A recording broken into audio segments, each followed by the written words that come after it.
bahwa kita masuk ke dalam keselamatan yang kita yakini di dalam Yesus Kristus, kita menjelaskannya kepada kita.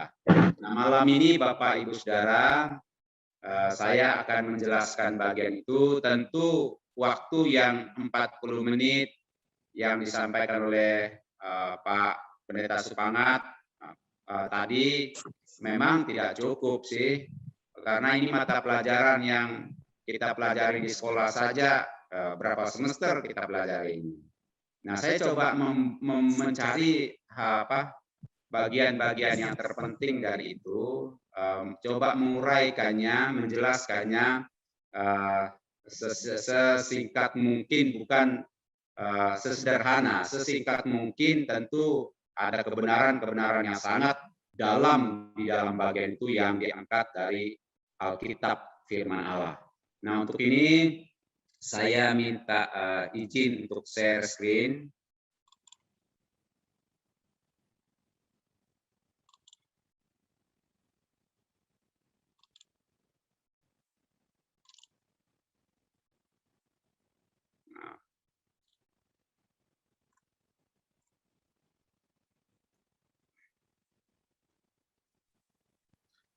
Baik, bagaimana jelas Pak? Pak Semangat, dapat angkas? Jelas Pak, jelas. Mantap. Oke, baik, terima kasih. Gereja Kemah Injil Indonesia adalah rumah kita. Ini terakhir yang saya jelaskan kepada kita beberapa waktu yang lalu.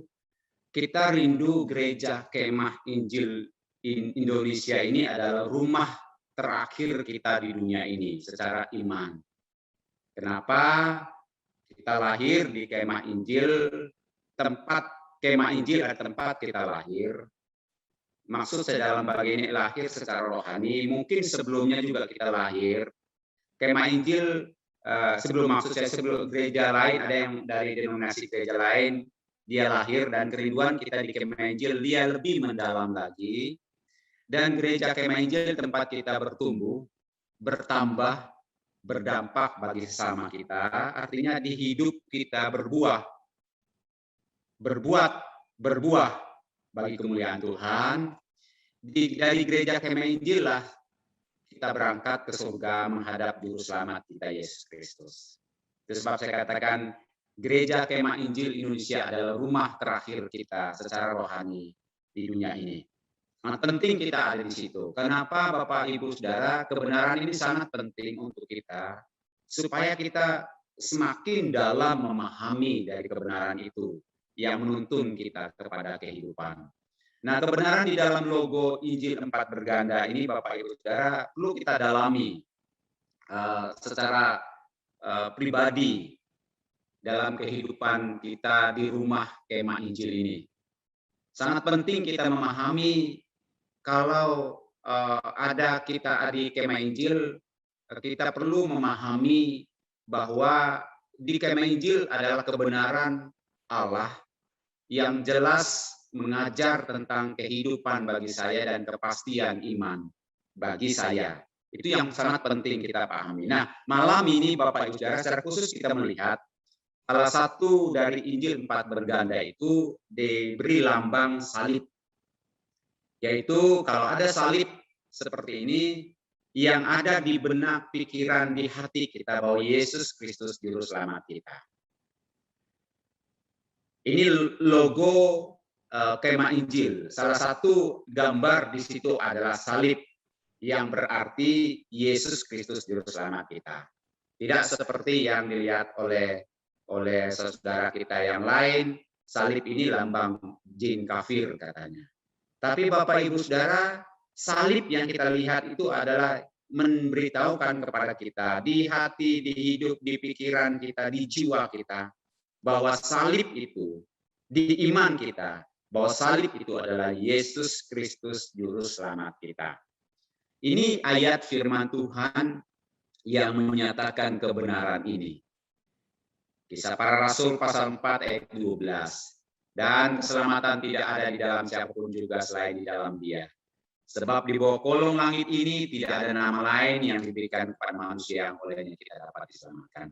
Saya mau menegaskan bagian ini, sebab dikatakan di bawah kolong langit ini tidak ada nama lain, tidak ada yang lain lagi yang diberikan kepada manusia yang olehnya kita diselamatkan selain di dalam Yesus Kristus Tuhan kita. Itu sebabnya lambang salib itu menggambarkan lambang pengorbanan dan keselamatan yang dikerjakan oleh Yesus.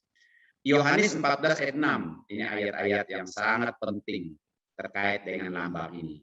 Akulah jalan, kebenaran, dan hidup. Tidak ada seorang pun yang sampai kepada Bapa kalau tidak melalui aku. Nah, sangat jelas kematian Kristus disalib sebagai juru selamat kita. Di dalam Dia, maka kita menemukan jalan. Di dalam Dia, kita dibenarkan. Dan di dalam Dia, kehidupan kita ada, kekal bersama dengan Dia. Sebab dikatakan tidak ada seorang pun yang sampai kepada Bapa kalau tidak melalui aku. Nah, ini Bapak Ibu Saudara, logo kita dengan lambang salib ini mengingatkan kita Yesus juru selamat kita. Nah, sebelum saya lebih lanjut terkait dengan itu, Bapak Ibu Saudara, kita perlu tahu latar belakang bagaimana pengorbanan Yesus sebagai anak domba Allah ini jauh sebelum dalam perjanjian lama, dalam budaya orang-orang Yahudi, mereka mengorbankan seekor domba tidak bercacat di bait Allah untuk menggantikan dosa-dosa mereka. Dalam tradisi agama, dalam tradisi agama mereka melakukan hal yang sama.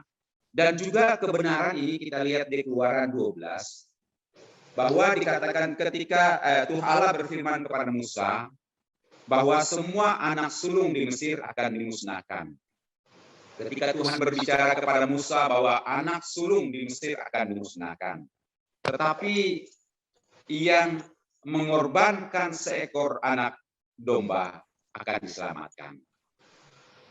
Lalu anak domba yang dikorbankan, darahnya kita lihat di dalam Keluaran itu dioles di ambang pintu. Dan semua keluarga yang ada dalam rumah itu yang dilindungi dari malaikat maut yang akan sebentar lewat memusnahkan anak sulung. Baik anak sulung manusia bahkan anak sulung binatang. Nah, kemudian darah Kristus yang disebut anak domba Allah. Sebagaimana dikatakan Yohanes 1 ayat 9 itu, lihatlah anak domba Allah yang menghapus dosa dunia. Kita tahu latar belakang dari nas ini. Ketika mereka melihat Yesus datang, dikatakan, lihatlah anak domba Allah yang menghapus dosa manusia.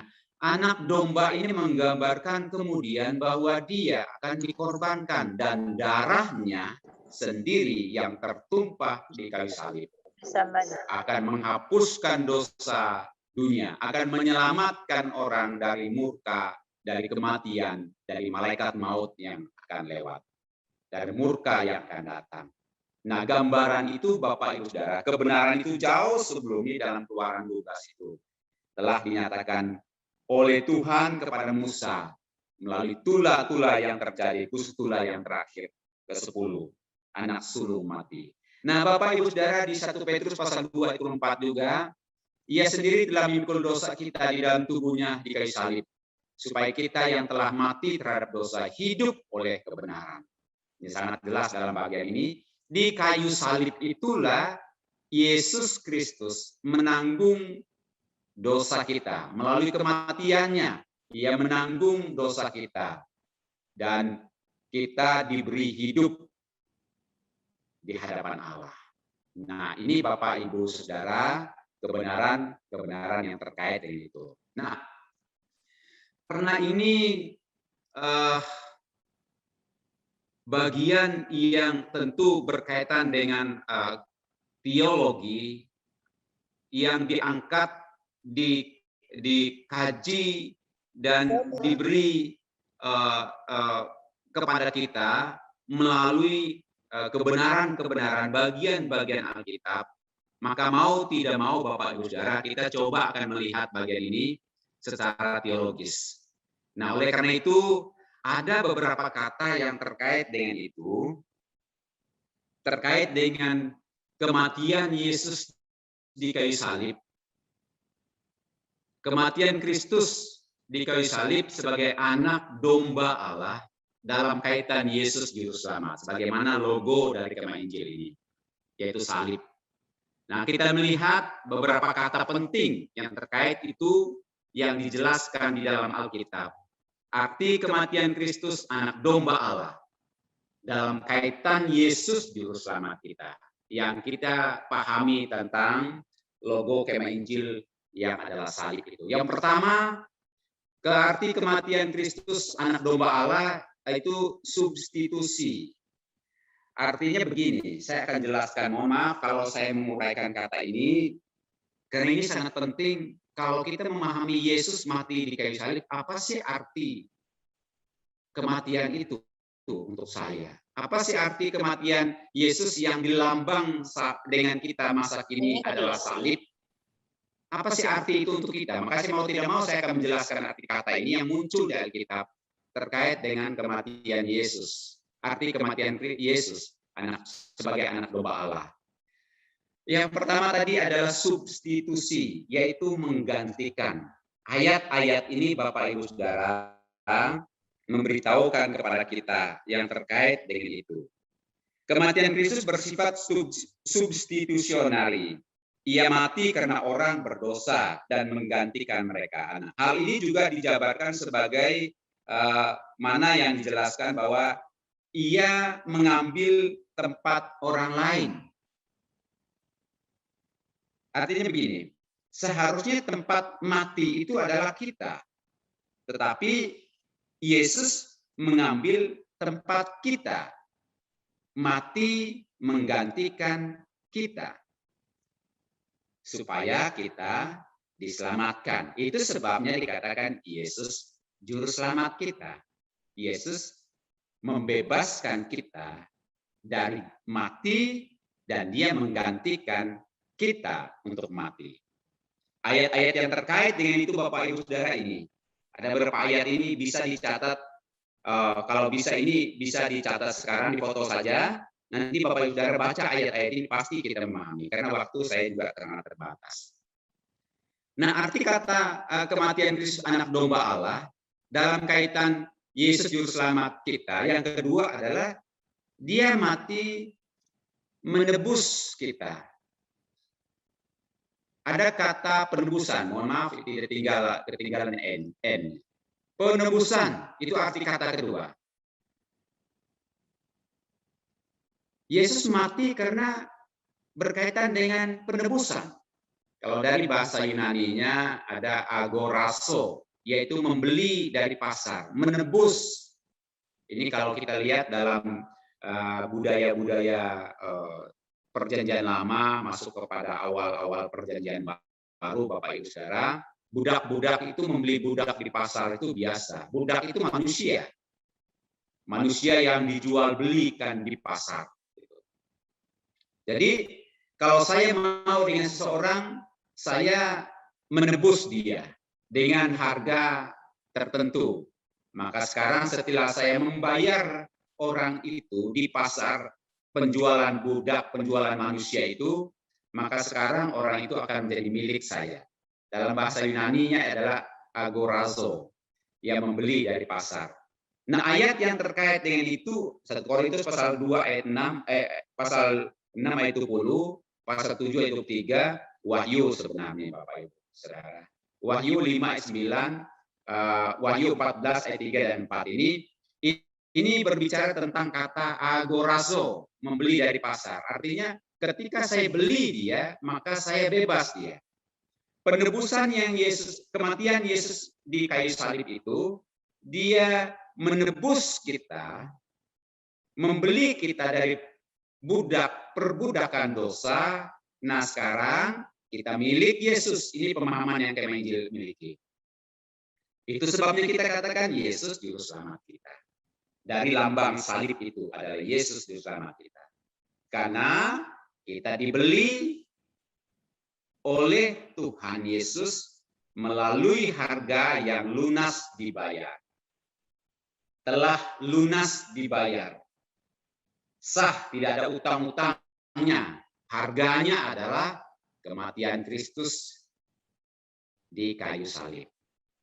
Nah, selain agorazo juga ada ex agorazo. Kata ex ditambah di depan itu keluar. Artinya begini, dibeli dari pasar budak dan dikeluarkan. Nah, sekarang bukan hanya dibiarkan di sana, tetapi kita dikeluarkan, dibebaskan. Mungkin kali itu saya mau gunakan dari kata lutrio berikutnya itu. Dibebaskan melalui pembayaran lunas. Lukas 24, 21, 1 Petrus pasal 1 ayat 18, Titus pasal 2 ayat 18. Nah, Bapak Ibu ayat 14, maaf. Bapak Ibu Saudara, ini kata yang sangat penting kalau kita memahami bahwa Yesus Juru Selamat kita, maka selain kata substitusi ini, Yesus mati menggantikan kita. Itu sebab kita katakan dia Yesus Juru Selamat kita melalui iman kita, melalui logo yang ada. Kedua, Yesus penebus kita. Ia menebus kita dari perbudakan dosa. Setelah dia menebus, bukan hanya menebus kita, membeli kita dari pasar dosa itu, tapi dia membawa kita keluar dari situ. Tidak tinggal di situ. Ada kebiasaan mereka juga, setelah mereka membeli budak di pasar itu, bisa mereka dijadikan pekerja di pasar, tapi upah mereka dikasih kepada orang atau diterima oleh orang yang telah membeli mereka. Tetap status kerjanya adalah budak. Tapi bukan itu maksud dia ex agorazo ini. Tapi dibeli, dikeluarkan dari penindasan, dari perbudakan, dan dijadikan bukan orang lain. Alkitab menyebut kita dijadikan adalah anak. Tidak lagi dijadikan budak, tetapi kita dijadikan anak. Ini kata ex agorazo ini. Nah, berikut Bapak Ibu Saudara. Kata berikutnya adalah rekonsiliasi. Kalau kita berbicara masalah Yesus Juru Selamat kita, ia mati di kayu salib, kematiannya itu juga disebut sebagai rekonsiliasi. Rekonsiliasi ini yaitu berdamai dengan Allah.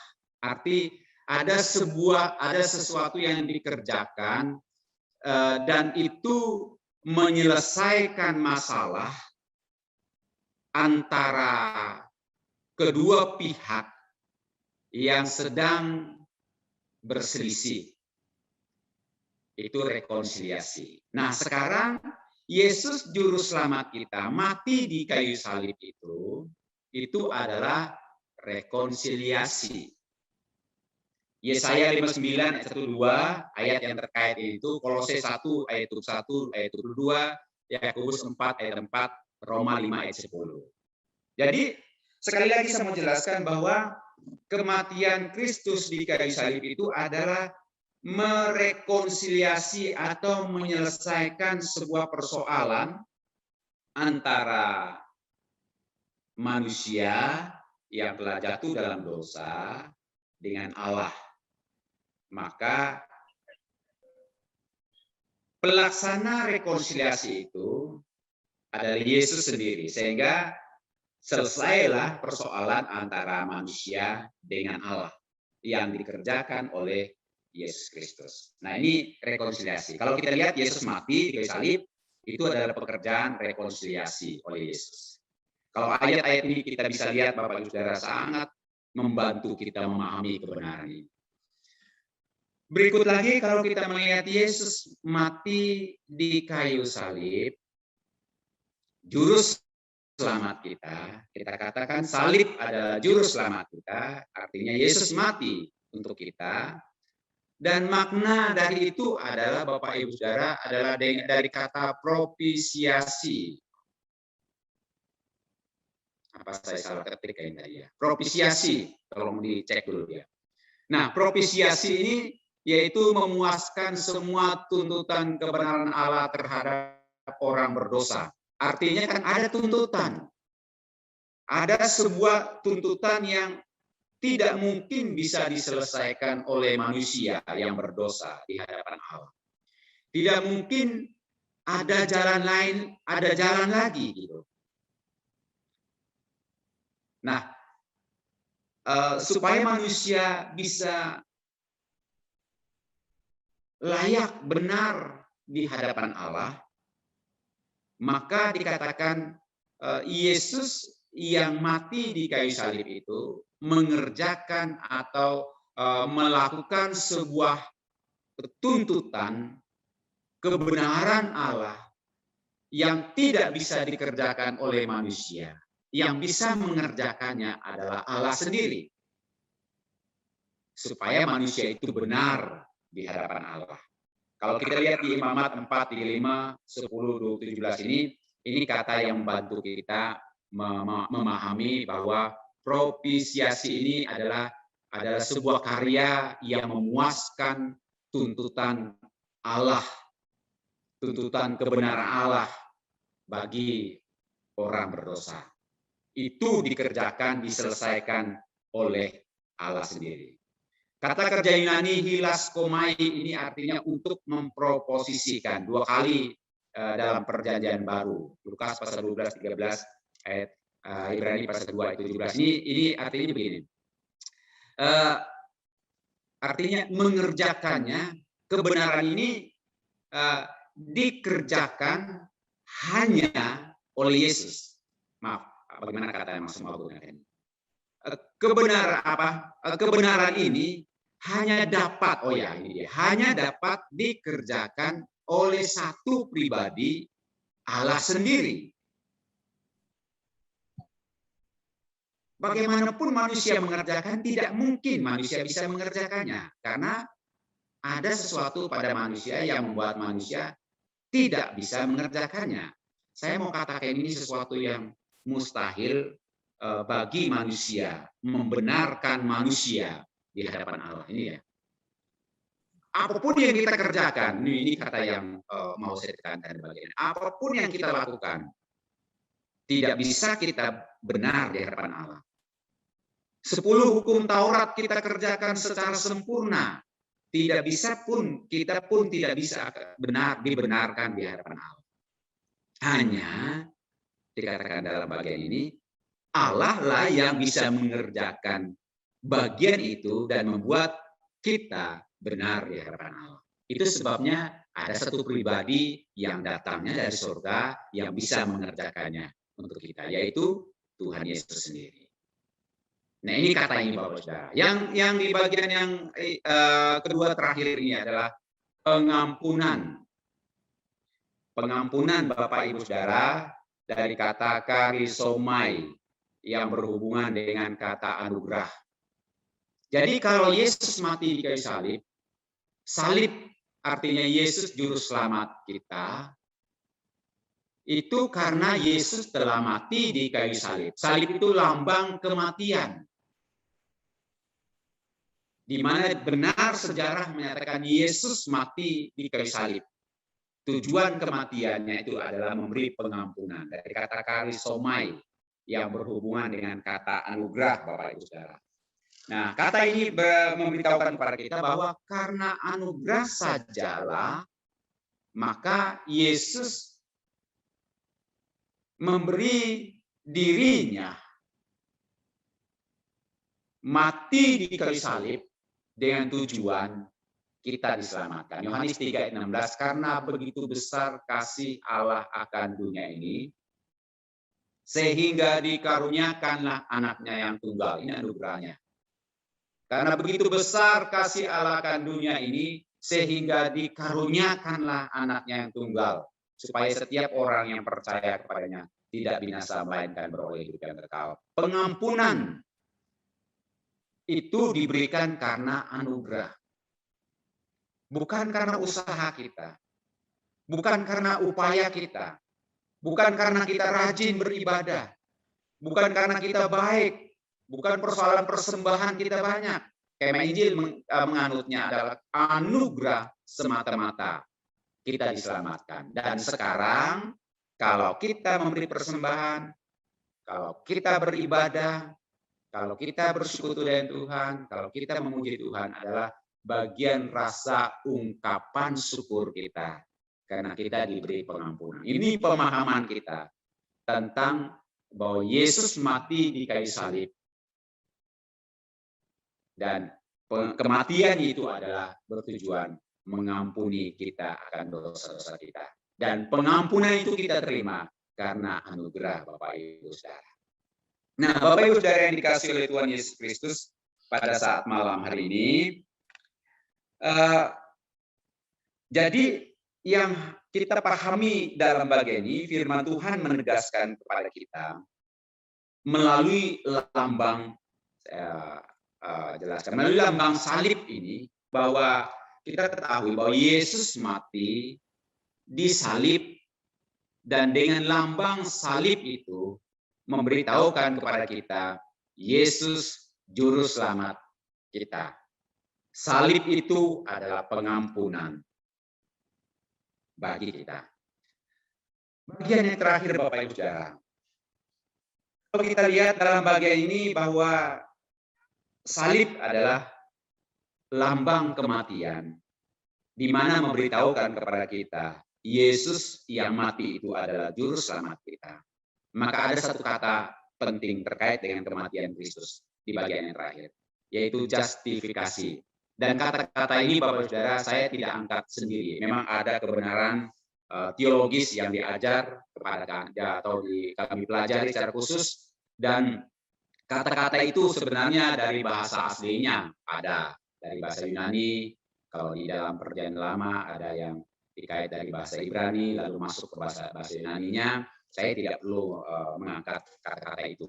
Nah, malam ini kita melihat kata yang terakhir terkait dengan Yesus mati. Arti kematian Yesus berkaitan dengan Yesus juru selamat kita. Yang dilambangkan yang salib adalah justifikasi. Menyatakan benar atas kedaulatannya yang didasarkan pada kebenaran yang standar Allah. Kisah Para Rasul pasal 13 ayat 39. Saya rindu membaca ayat ini. Saya ambil yang Roma 4. Roma 4 ayat 6 dan 7. Seperti juga Daud menyebut, berbahagia orang yang dibenarkan Allah bukan berdasarkan perbuatannya. Berbahagialah orang yang diampuni pelanggaran-pelanggarannya dan yang ditutupi dosa-dosanya. Bagian ini memberitahukan kepada kita bahwa atas kedaulatan Allah sajalah kita dibenarkan. Saya kembali kepada, karena kata-kata ini sangat berkaitan, kembali kepada kata pengampunan tadi itu, atas anugerah Tuhan sajalah bahwa kita dibenarkan. Atas kedaulatan Allah lah kita dibenarkan. Kisah Para Rasul pasal 9. Saya lihat pasal 13, sorry. Kisah Para Rasul pasal 13.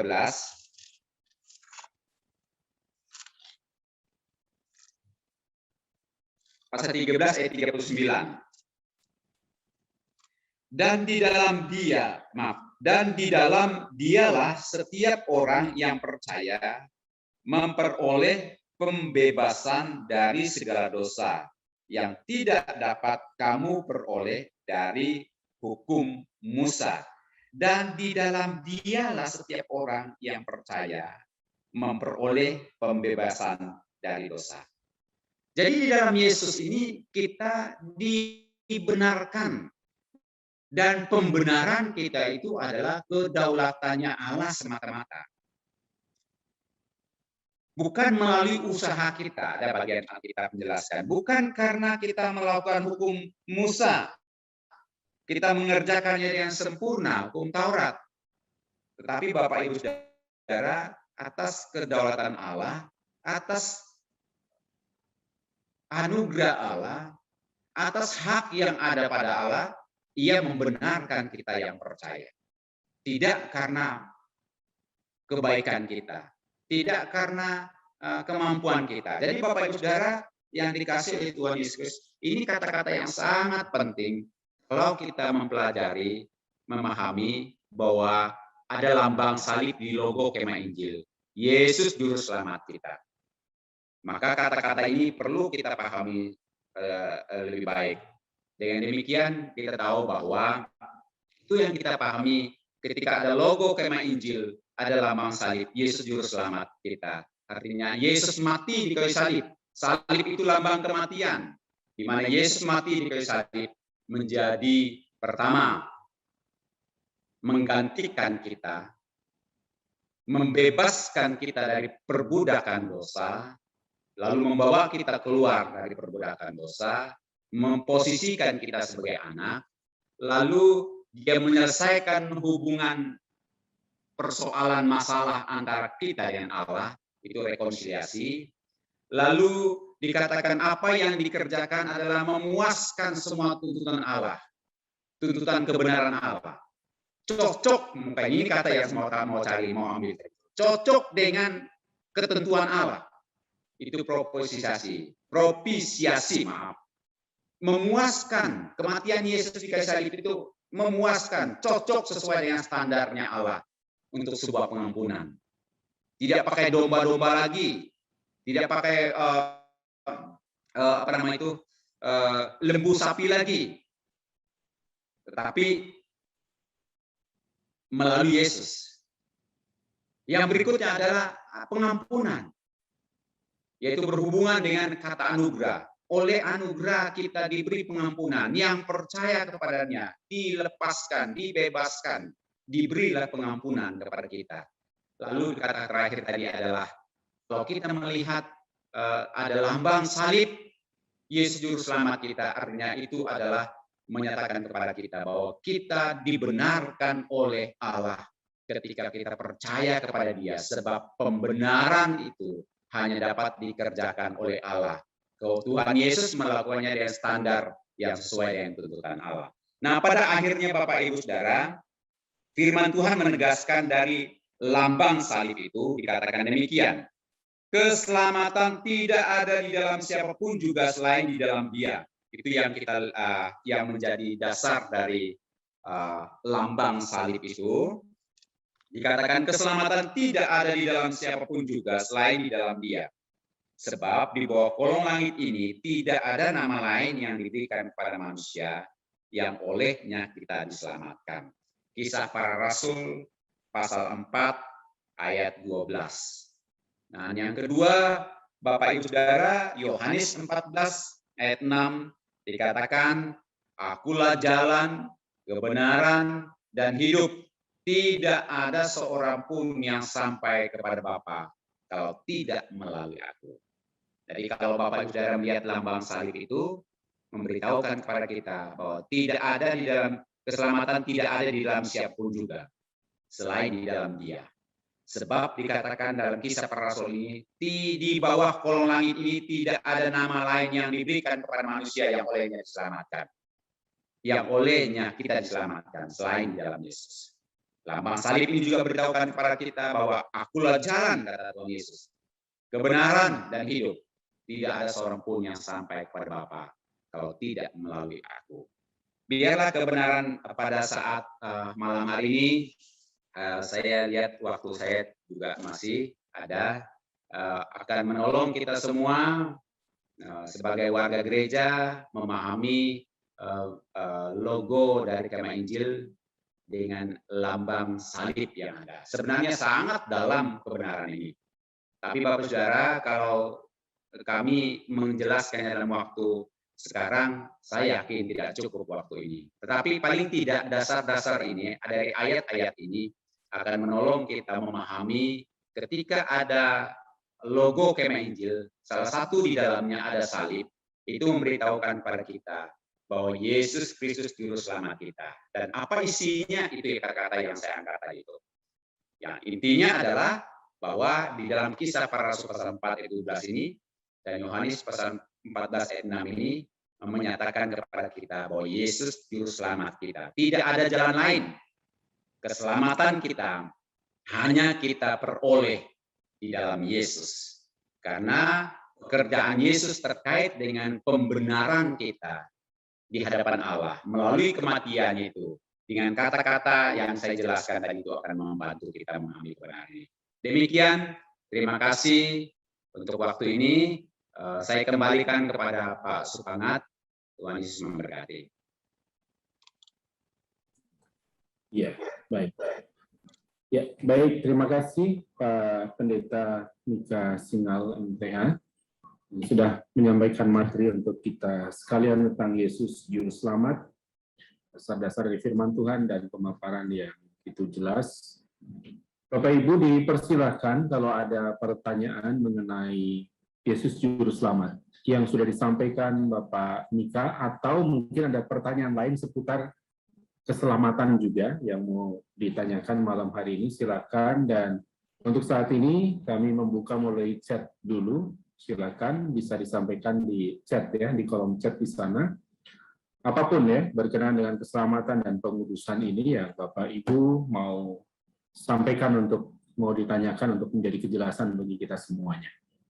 Sebelum kita ke pemateri kedua, Bapak Pendeta Margen Lenjo, ada yang mau disampaikan dulu?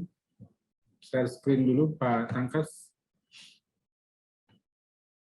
Ya, silakan Pak. Sebentar ya. Oke.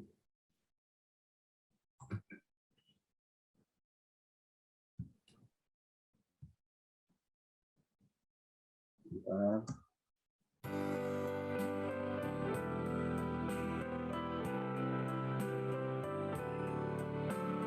Ya, yang tadi.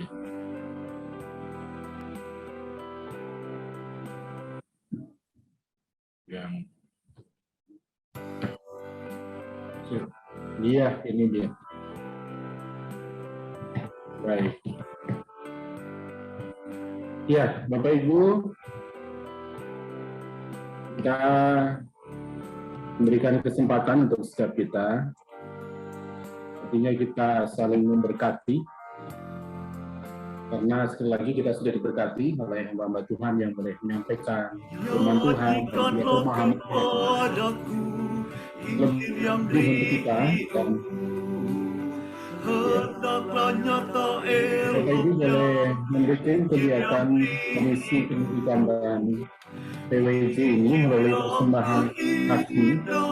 Ada nomor rekening yang bisa dilihat Bank BRI nama Bapak Pendeta yang ya. Dan semua uang yang akan masuk melalui persembahan ini, Bapak Ibu, kita akan peruntukkan dengan misalnya. Malam hari ini ada hamba Tuhan yang melayani.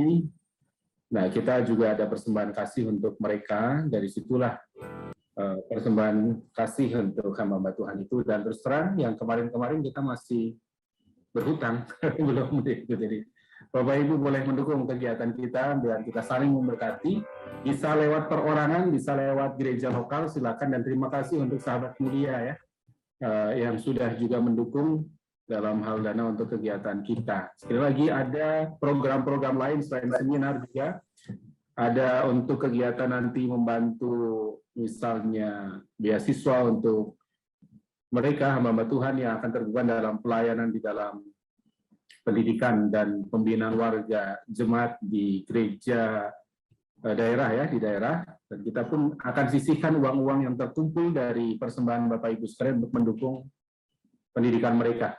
Mahasiswa teologi yang menyiapkan diri dari pelayanan untuk pengembangan anak-anak dan juga pendidikan di gereja kita di daerah Kota Balikpapan. Saya pikir itu Bapak Ibu.